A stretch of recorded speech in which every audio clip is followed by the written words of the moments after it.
Muy buenas tardes tengan todos, colegas y demás oyentes. Nosotros, el grupo número 5, vamos a hacer una breve exposición donde explicaremos cómo conocer la situación geográfica de un buque basados en las líneas de posición. El grupo está conformado por los segundos oficiales Perni Alexis, Rodríguez César, Romero Joana y quien les habla, Montil Bargel. La navegación, considerada una ciencia y un arte, ha sido testigo de los avances tecnológicos y su aplicabilidad dentro de las operaciones de un puente de mando. Hoy en día, los oficiales de navegación utilizan equipos electrónicos para conocer la posición de manera inmediata. Sin embargo, cabe mencionar que los métodos de siempre para determinar la posición de un buque deben ser usados a fin de no depender 100% de la tecnología en este caso, que son susceptibles a falla. Cabe destacar que los métodos que vamos a explicar a continuación deben ser usados cada vez que sea posible y compararlos con las posiciones que tengamos de los equipos electrónicos. Siempre hay conceptos que vamos a manejar y uno de ellos es demora y marcación. ¿Cuál es la diferencia? ¿Qué significa? Allí es donde va mi compañero Pernía a explicar su significado. Ok, muchachos, para dar inicio a este intercambio de ideas y de conocimiento, me gustaría previamente hacer una acotación. Cuando nos vamos a referir a la parte de líneas de posición, específicamente a lo que son demoras y marcación, me gustaría hacer una acotación, ya que existe una gran controversia entre estos dos términos, pero pareciera ser un problema o confusión que está ligado a concepciones nacionales. En Argentina, y solamente allí, se invierten las definiciones de marcación y demora, siendo así que para ellos demora es el ángulo o la distancia angular que se forma desde la línea de crujía del buque hasta el objeto que se está observando. Y por lo contrario, la marcación para ellos vendría a ser la distancia angular que se forma desde el norte, bien sea el norte verdadero, el norte magnético, el norte de aguja, hasta el objeto en cuestión. Ahora bien, vamos a proceder a definir de una manera realmente bastante sencilla qué es demora. Como bien se ve en la figura, la demora va a ser esa distancia angular que va desde el norte verdadero o norte magnético o de aguja hasta la visual del objeto que tenemos allí en cuestión. Y marcación o relative bearing vendría a ser, como se ve allí en la figura, la distancia angular que va desde la línea de crujía hasta la visual del objeto en cuestión. La latitud y la longitud son cantidades que permiten contar con una forma de ubicación global de un punto respecto a ciertas líneas imaginarias con las que dimos geográficamente en dos nuestro planeta. Una sería el Ecuador y la otra sería el primer meridiano o el meridiano de Greenwich. Oye, Joana, te atajo ahí porque, bueno, primeramente, por supuesto, estoy totalmente de acuerdo con lo que dices. Sin embargo, también es importante entender que ambos criterios, es decir, la latitud y la longitud, componen una cuadrícula, se pudiera decir una cuadrícula global, que conocemos como el sistema de coordenadas. De ese modo, la latitud y la longitud son útiles para la navegación y sobre todo para la geolocalización, que al final es nuestro objetivo estructural como oficiales de navegación, ubicarnos, es decir, dónde estamos, en qué parte del globo estamos, y para eso ese es nuestro mapa o el esqueleto de nuestro mapa. Sí, no sé si alguien más quisiera decir algo, pero... Ok, ahora vamos a definir qué es latitud. La latitud no es más que la distancia angular entre la línea ecuatorial, el Ecuador, y un punto determinado sobre la Tierra, medida a lo largo del meridiano en el que se encuentra dicho punto. Ahora, la latitud proporciona la localización de un lugar en dirección norte o sur desde el Ecuador y se expresa en medidas angulares que van desde 0 grados en el Ecuador hasta 90 grados, bien sea al norte o al sur. Esto sugiere que si trazamos una recta desde cualquier punto de la Tierra hasta su centro, el ángulo que forma con el plano ecuatorial vendría siendo la latitud de ese punto. Gerardo Mercator fue un geógrafo, matemático y cartógrafo flamenco, famoso por idear la llamada proyección de Mercator, que consiste en un sistema de proyección cartográfica conforme, en el que se respetan las formas de los continentes, pero no los tamaños, mediante una proyección cilíndrica rectangular directa en la que los paralelos son líneas que conservan las distancias.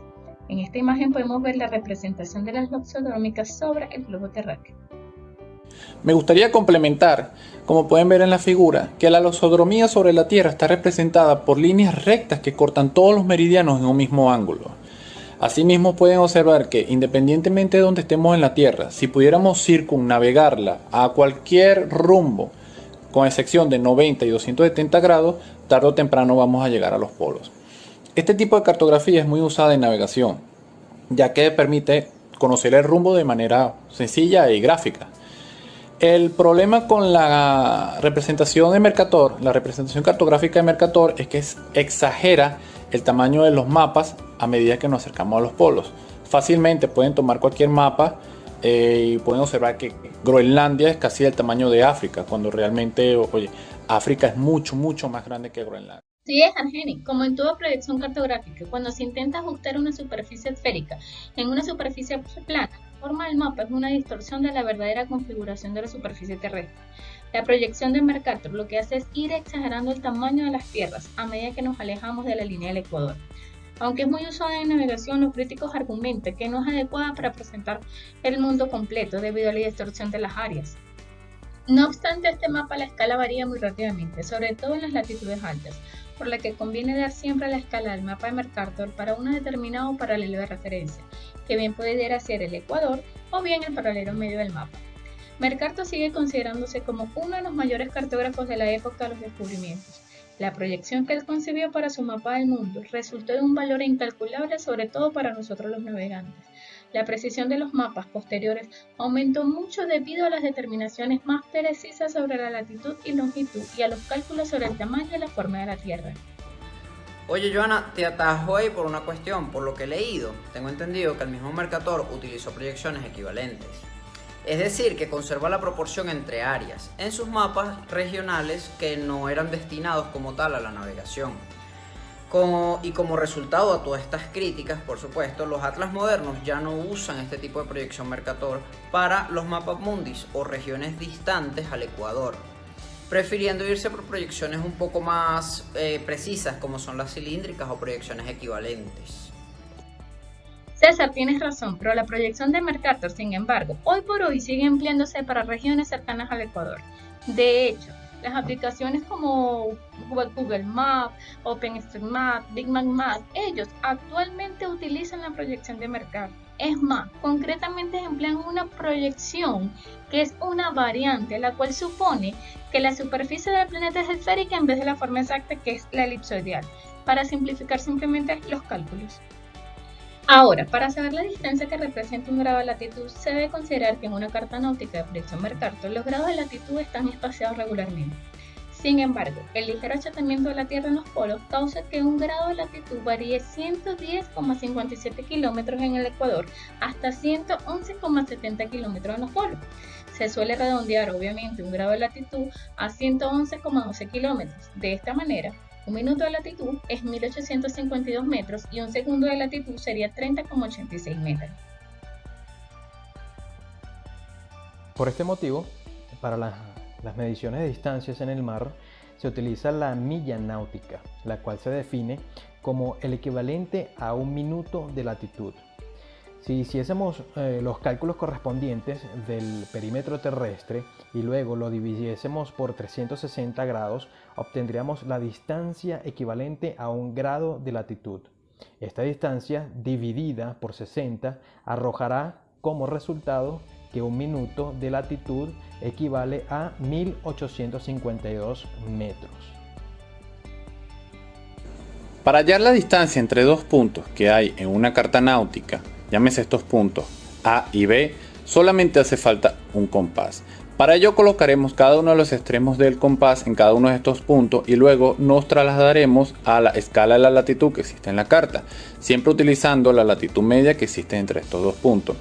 Allí, por cada minuto de latitud, vendría siendo una milla náutica de distancia. Por otro lado, si se desea conocer el valor en metros en cualquier distancia en la carta, simplemente vamos a trasladar esa distancia a la escala de latitudes y obtendremos su valor en minutos. Posteriormente, solo restaría multiplicar dicho valor por 1852.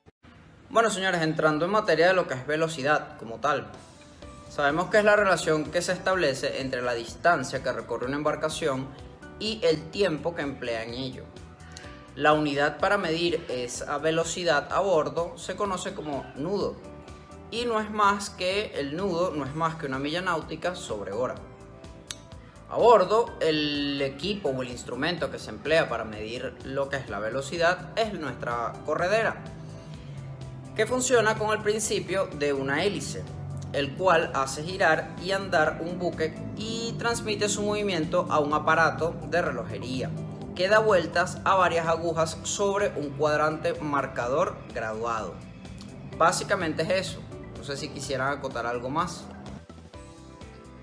Bueno, César, fíjate una cosa, las actuales correderas electrónicas disponen de un sensor instalado bajo el casco que mide el flujo de agua producido por el avance de la embarcación, transmitiendo una serie de impulsos eléctricos que son interpretados por el instrumento de control y transformados en nudos. Al tratar sobre la velocidad, hay que considerar dos factores. El primero de ellos es que las indicaciones que nos facilita la corredera suelen presentar un pequeño error en función de las características de construcción del instrumento. Para corregirlo, hay que aplicar un coeficiente que puede ser determinado navegando una distancia conocida y luego comparar la realidad con los datos proporcionados por el instrumento.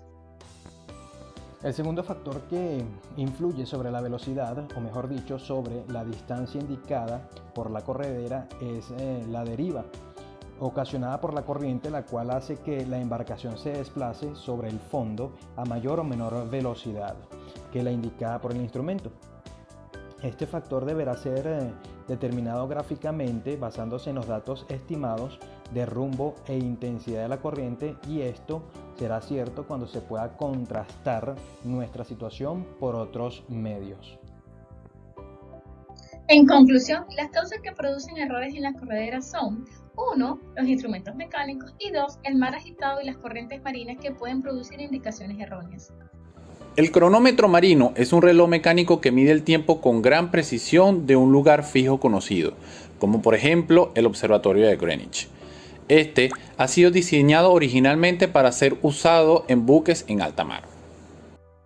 Correcto, Ángel. A pesar de la existencia hoy en día de las correderas electrónicas, radares, sonares y los sistemas de orientación y posicionamiento vía satélite como el GPS, la existencia a bordo de un cronómetro es imprescindible, pues en caso de algún fallo de los sistemas antes mencionados, se debe controlar el tiempo con suficiente exactitud para poder ser utilizado en la determinación de la posición geográfica del barco, ya sea por estimación costera o por cálculos astronómicos.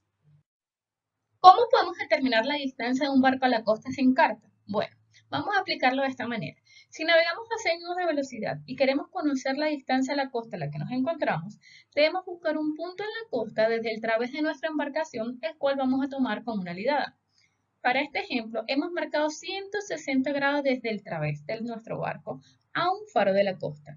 Y sin haber cambiado el rumbo del barco, hemos cronometrado en 3 minutos el tiempo que ha tardado desde que lo hemos vuelto a marcar, a una diferencia de unos 6 grados. Es decir, hasta que lo hemos visto nuevamente con la lidada a unos 166 grados. Recordemos que la diferencia en grados viene determinada por la velocidad del barco. Es decir, en este ejemplo, los 3 minutos cronometrados son la distancia a la que se va a encontrar el faro, que en este ejemplo van a ser unas 3 millas náuticas.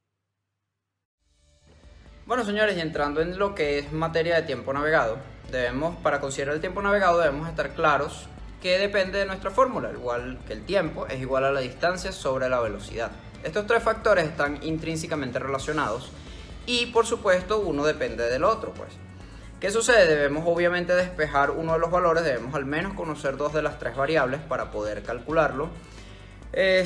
Y también, bueno, el mnemónico más común es el 60 D Street, como se observa en la fórmula, en el cual lógicamente D está expresada en millas náuticas, T en minutos y S, que es la velocidad, estamos hablando de que está en millas náuticas, sobre hora o nudos, como mejor parezca para el cálculo. Y bueno, esto nos abre la posibilidad de lo que es el cálculo como tal del tiempo navegado. Bueno, excelente, como seguimos hablando por acá y entrando un poquito en materia en lo que son los puntos sobre la costa, debemos entender que no todo punto a la costa puede ser tomado en consideración para lograr obtener una demora o una línea de posición. Existen ciertas características que hacen mucho más elegible un punto sobre la costa. Primeramente, bueno, por supuesto el número, es decir, 2 o más puntos sobre la costa debemos tomarlos en consideración para poder obtener líneas de posición, y donde se corten, lógicamente la posición será más exacta. En segundo lugar, el manejo de las escalas de la carta. Es decir, si estamos en navegación costera muy cerca de la costa, usar una carta de punto menor no necesariamente nos podría dar la mejor lectura o la mejor demora. Sobre todo también pudiera darnos un error a la hora de plotear la posición o la línea de posición que estamos obteniendo a través de esa demora. Y bueno, finalmente también pudiéramos decir un poco acerca del ángulo de corte. Siempre y cuando las condiciones lo permitan, es importante que sea mayor a 30 grados y menor a 90 grados. Y bueno, no sé si alguien más quisiera complementar con algo. ¿Qué piensan ustedes? Sí, César, muchas gracias. Me gustaría complementar 2 cosas aquí rápidamente a lo que acabas de decir. La primera es que estos gestos, bueno, deben estar dentro del alcance visual, bueno, simplemente para nosotros tomar la posición con una lidada, ¿no? Y si no es posible, bueno, al menos dentro del alcance del radar, siempre y cuando obviamente la imagen del radar sea totalmente nítida y podamos tomar el punto y sea reconocible. Asimismo, quiero recalcar que estos objetos deben ser fijos y no móviles, por ejemplo, como una boya. Una boya es susceptible a perder la posición a lo largo del tiempo, sobre todo si no se le hace mantenimiento. Y bueno, si tomamos una posición en base a un punto de referencia erróneo, bueno, eso traerá como consecuencia que nuestra posición sea totalmente errónea y tomemos decisiones erróneas a raíz de eso. Entonces, bueno, solamente quería complementar esas 2 cosas con lo que tú acabas de decir y bueno, gracias. Bueno, y continuando en materia aquí con respecto a la elección de puntos sobre la costa, debemos también tomar en consideración lo que son varios aspectos que pudieran afectar la precisión de la misma, es decir, de nuestras observaciones. Yo diría que fundamentalmente, bueno, hay que entender que el buque no está estático, la embarcación siempre está expuesta o sometida a esfuerzos externos. En este caso podemos hablar de los cabeceos, las escoras del buque, sobre todo en mal tiempo. Este tipo de afecciones pueden ser delicadas, debido a que nos puede afectar un poco en nuestra visual, sobre todo. Esto es un punto importante a tomar en consideración. En segundo lugar, los errores de ploteo. Ya viene un poquito lo que es el error humano y por supuesto, pues eso siempre hay cabida para un error humano. El caso de que, bueno, ploteemos mal, no estemos claros con el concepto, un error en la toma de la lectura como tal de la latitud o la longitud, son errores factibles. Errores procedimentales, tenemos que tener muy conscientes o estar sumamente conscientes que cada vez que vayamos a hacer un ejercicio o vayamos a plotear una posición o desarrollar un procedimiento, debemos estar muy claros del procedimiento a realizar, debido a que el mismo pudiera, si lo hacemos de forma equivocada, la línea de posición que vamos a obtener va a estar totalmente errada. No sé si quieren agregarle algo más, muchachos, confirmen por ahí. Siguiendo en materia de las demoras simultáneas, es importante entender que por lo menos 2 ayudas a la navegación son necesarias para obtener la posición, pues como se ve en la siguiente imagen, estas al cruzarse van a generar la posición y debe ser la misma embarcada en un círculo e identificar la hora. Como pueden observar acá en la tercera imagen, es el mismo procedimiento que la figura anterior, pero esta vez lo vamos a hacer con 3 puntos sobre la costa, lo que va a generar un triángulo que en consecuencia nos dará la ubicación. Quiero destacar que empleando 3 puntos sobre la costa, la posición obtenida es mucho más exacta y además es importante tratar de mantener un buen ángulo de corte entre las ayudas a la navegación. Bueno, en congruencia con lo que dice la señorita Joana, básicamente lo que queremos reforzar acá es un poquito el concepto de lo que es un buen ángulo de corte y un mal ángulo de corte. ¿Por qué? Porque si se dan cuenta, básicamente en los 3 casos estamos usando la misma 3 puntos sobre la costa y nos deberían dar una posición. Sin embargo, podemos observar que en el caso del color verde o la posición de las 9 de la mañana es un poco más exacta debido a que sus ángulos de corte prescriben entre 30 y 90 grados. A diferencia de la posición de las 9 y 30, que como vemos es un círculo de posición un poco más grande debido a que los ángulos no favorecen. Ojo, siempre que se pueda, siempre que la visual, el clima, etcétera, las distancias a tierra nos permitan, debemos evitar ángulos de corte o superiores a 90 grados o menores a 30 grados. Y bueno, seguimos adelante un poquito por acá. Bueno, venimos hablando de las diversas demoras y por supuesto entrando un poquito más en materia en lo que son las demoras simultáneas o cómo podemos ir obteniendo posiciones de las mismas. Si nos damos cuenta, en la gráfica tenemos nuestra línea de posición tomada a una hora X y vamos a intentar hacer 3 demoras simultáneas para obtener una posición a 3 puntos de la costa diferentes. Como podemos observar, acá tenemos nuestra línea azul que representaría nuestra segunda demora a un segundo punto de la costa y finalmente una tercera demora a un tercer punto de la costa. ¿Qué trae como consecuencia esto? Nos genera un pequeño triángulo de posiciones bastante preciso y exacto y lógicamente marcado en el círculo sería nuestra posición obtenida, en este caso para la 0830, por poner un ejemplo. Este es el procedimiento sencillo, son 3 demoras simultáneas, rápidamente las vamos tomando y una vez ploteadas nos generará nuestra posición y siempre debemos colocarle su hora. Oye, este método yo lo vería más idóneo usarlo para monitorear la posición del fondeo. Esto no quiere decir que no sea idóneo para navegación, ¿no? Es una opinión muy personal.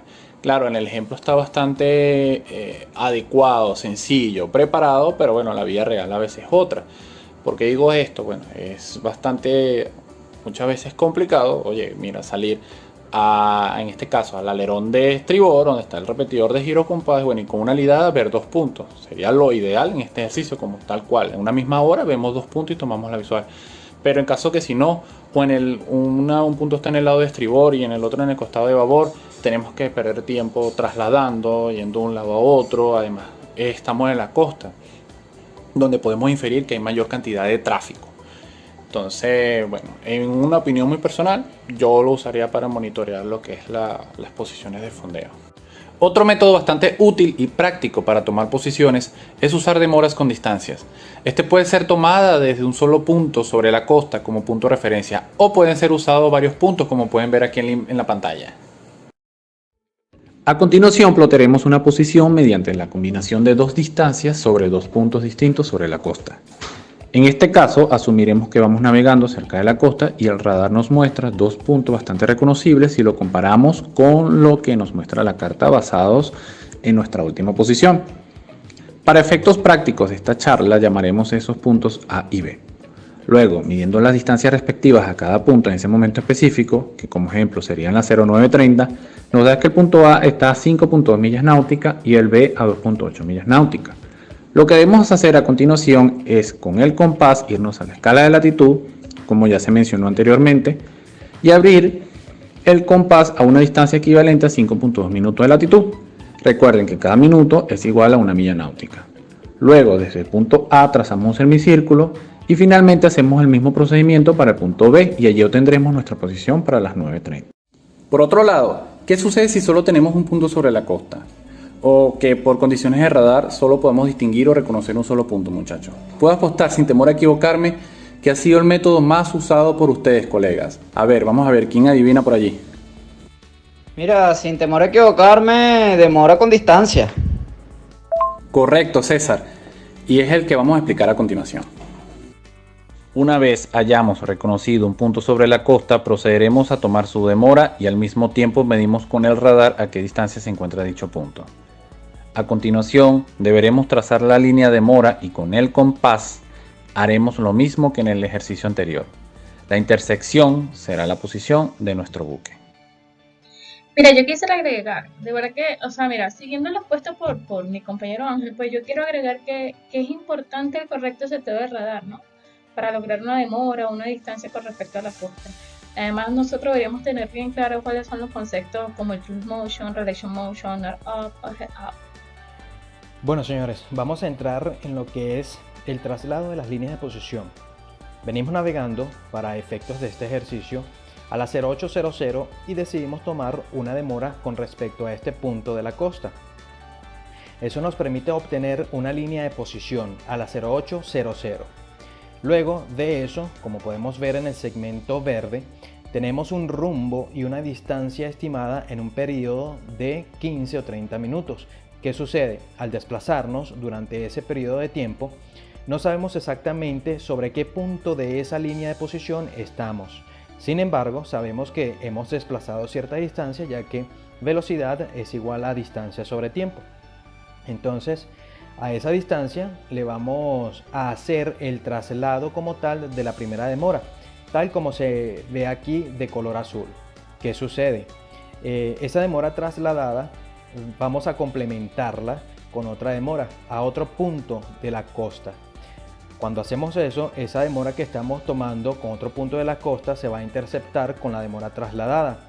Entonces, justamente en esa intercepción que vamos a encerrar en un círculo o un triángulo, dependiendo del caso, es justo allí la posición en la cual nosotros nos vamos a encontrar a las 08:15 aproximadamente.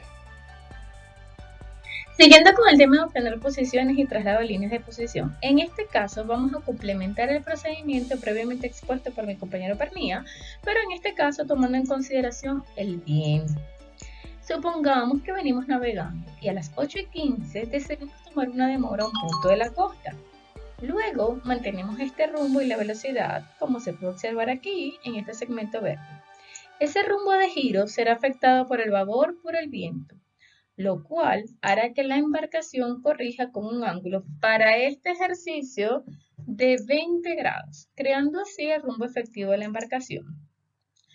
Luego de esto, y después de navegar por 15 minutos, me traslado a la primera demora, la cual tomé a las 08:15, y a la misma la voy a complementar con otra demora a un punto de la costa para lograr una posición a las 08:30. Esta posición se va a dar al intersectar ambas líneas en el tiempo real. Es muy importante tener en consideración este tipo de correcciones, sobre todo en sitios donde tengamos vientos continuos mayores a 20 nudos. Podríamos tomar como ejemplo las zonas de Amoy, Cardón, donde el viento es continuo y por lo general es mayor a 20 nudos. Ahora vamos a explicar las líneas de posición tomando en consideración la corriente y el viento. Mientras se mantiene un rumbo de giro y una velocidad constante por un periodo de tiempo, vamos a tomar en consideración la velocidad del viento. El mismo nos va a generar un ángulo de abatimiento y en consecuencia producirá un rumbo efectivo.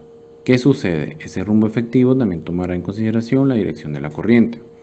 Esta dirección debemos plasmarla como un vector, ya que posee dirección y velocidad. Luego de esto obtendremos nuestro rumbo efectivo y una vez allí es cuando trasladaremos nuestra demora de la 0800 hasta la 0830 y una vez allí tomamos otra demora para complementar la primera línea trasladada y allí obtendremos nuestra posición tomando en consideración viento y la corriente. Bueno, Argel, yo estoy totalmente de acuerdo contigo. Yo creo que esto es uno de los métodos más eficaces y sobre todo más precisos debido a que toma en consideración el viento y la corriente, siendo dos grandes factores que afectan muchísimo a la embarcación durante su navegación. Entonces me parece que es el método que debemos emplear en la mayoría de los casos de ser posible, lógicamente, y de tener el tiempo para lograrlo. Me parece que de verdad es así. No sé si qué más así quisieran decir, pero creo que es lo ideal. Bueno, señores, venimos trasladando demoras tomando en consideración viento, corriente, entre otros, como los demás colegas lo han dicho anteriormente. Sin embargo, ahorita vamos a hacerlo desde el punto de vista de un X. Vamos a usar FUR1 como ejemplo, ya que es uno de los más comunes y que se usa mucho a bordo. Básicamente lo que hacemos es que presionamos el submenú izquierdo, que es Record en este equipo, el botón Record. Luego de eso presionamos el Event Lock, como se ve allí, y luego colocamos el Position Event y de esta forma sencilla realizamos una línea de posición en un X. Bueno, siguiendo en congruencia con todo lo que va explicando el colega Pernía, nos va a generar el Position Event. Ese Position Event, ¿verdad? Vamos a seleccionar primero que sea un LOP, es decir, una línea de posicionamiento. Luego de eso debemos clicar la parte de Record o la opción de Record en el menú y luego le vamos a dar a Add. ¿Para qué? Para agregar. ¿Agregar qué? Una línea de posición, en este caso que la hemos seleccionado previamente.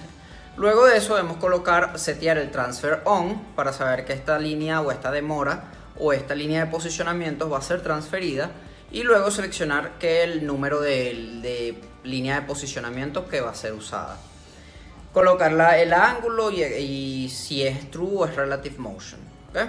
Y luego cliqueamos en close. Sí, César, muy buena tu explicación.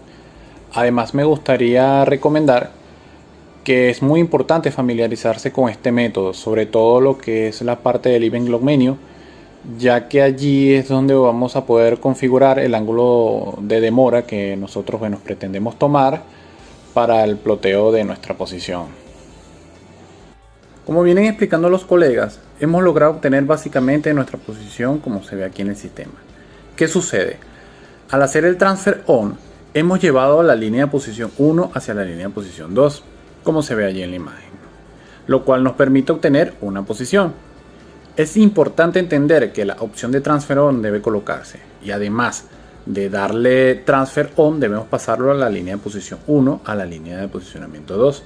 De esta manera nos queda registrada nuestra posición como se ve en la imagen, que a las 14:40 tenemos una posición por LOP o línea de posicionamiento. Como podemos ver a continuación, y luego de obtenida la primera demora, logramos obtener la segunda demora repitiendo el procedimiento ya antes mencionado en el ECDIS. De esta forma, cortamos ya con 2 líneas de posición.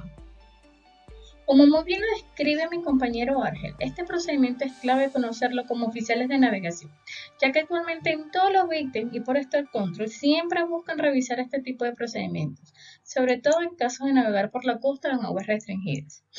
Conocer este tipo de procedimientos nos permite no solamente navegar de forma más segura cuando el ECDIS es el método primario de navegación, sino que también podemos protegernos en caso de un accidente. Bueno, muy acertado lo que dice la señorita Johanna, a ciencia cierta. Bueno, aquí tenemos otra metodología también que para obtener posiciones bastante válida, que en este caso es empleando la profundidad. Por lo menos acá podemos ver este ejercicio, estamos navegando el 262 True y llegamos más o menos a un contorno de profundidad de 5 metros. Debemos entender que, por supuesto, el hecho de que la carta náutica nos esté marcando 5 metros de profundidad, debemos tener en consideración algunas correcciones. Un ejemplo sencillo, la altura de la marea. Esto se aplica o no aplica. Podemos obtenerlo en las tablas de marea como tal, pero para efectos de este ejemplo vamos a emplear el 0.8 metros como una posible altura de la marea. Eso nos da una profundidad de 5.8 metros en total. Y por ende hay que restarles el calado de la embarcación, que en este caso es 2.1 metros, y nos daría una profundidad real o una profundidad que podemos visualizar en el ecosonda de 3.7 metros. Básicamente sería eso. No sé si alguien más quisiera decir algo. Sí, César, de acuerdo, pero me gustaría también agregar que para este tipo de posición deberíamos complementarla con otro método. Recordemos que el lecho marino no es totalmente plano y bueno, no podemos guiarnos también solamente por una lectura del ecosonda. Yo lo vería más como un método de descarte, ¿verdad?, que nos permite corroborar lo que llamamos como el cross-check, de que estamos en un sitio o dentro de un área o no, dependiendo del contorno de la posición del ecosonda. Por ejemplo, supongamos que una posición nos haya dado cerca de un límite de un contorno, pero fuera de pero resulta que la lectura del ecosonda nos dice otra cosa. Entonces deberíamos nosotros sospechar y tratar de corroborar nuestra posición nuevamente, ya que bueno, es factible que haya habido un error por parte de nosotros a tomar la medida. Complementando un poco lo descrito por el colega César, acá podemos ver cómo la embarcación navegando al rumbo de 262 grados se aproxima al contorno de 12 metros de profundidad. Entonces, tomamos una demora a la 0815 y sabemos que nos encontramos en algún punto de esa línea de posición. Sin embargo, tomando en consideración un calado de 4 metros para nuestro buque, al restar esto a la profundidad 12 metros, vamos a obtener una profundidad real de 8.8 metros. Y esa es la medida que deberíamos tener en la lectura del ecosonda. Bueno, y continuando un poquito en materia, vamos a entrar con lo que es, o siguiendo un poquito lo que es el posicionamiento, vamos a doblar el ángulo por la prueba 45 y 90. Vamos a hacer un ejercicio práctico aquí rápido para más o menos afianzar lo que es el concepto. Supongamos que venimos navegando un rumbo verdadero de 0.90. podemos ver obtener una demora a un punto de la costa a un ángulo de 45 grados. El mismo lo obtenemos restándole o sumando, dependiendo si es babor o estribor, a nuestro rumbo 45 grados. Seguimos, a ese momento tomamos una posición y una hora específicamente. ¿Qué sucede? Nosotros seguimos navegando. Recuerden que no tenemos claro en qué punto exactamente de esa línea de posición estamos. Sin embargo, tenemos una hora. Seguimos navegando por un periodo de tiempo. ¿Hasta qué punto? Hasta el punto en que tengamos al través ese objeto o línea de la costa que queramos realizar la marcación. ¿Qué sucede? Al tenerla al través la tenemos a 90 grados en el caso de este ejercicio. Si no, el rumbo verdadero que tenemos debemos restarle 90 grados o sumarle, dependiendo si está a babor o a estribor. Este método complementa al de 45 y 90 grados. Ambos son muy buenos métodos para emplear en navegación costera.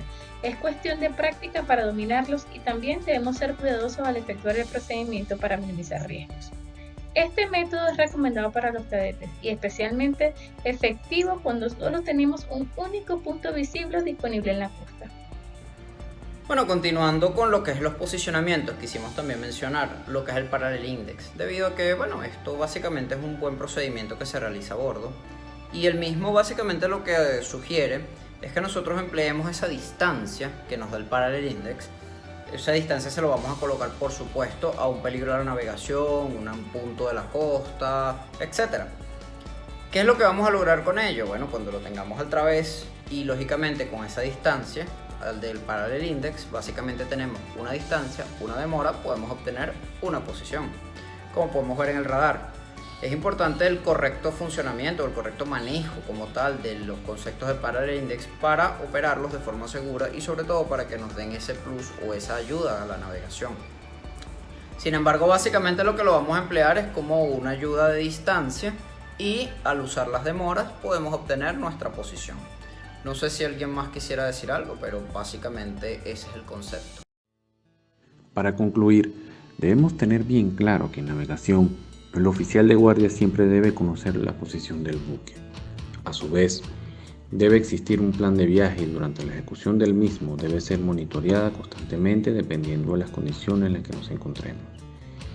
El plan de viaje debe prever, entre tantas cosas, los puntos sobre la costa que vamos a ver durante la travesía y asimismo debería recomendar dónde tomar posiciones mediante los métodos más apropiados y el intervalo requerido.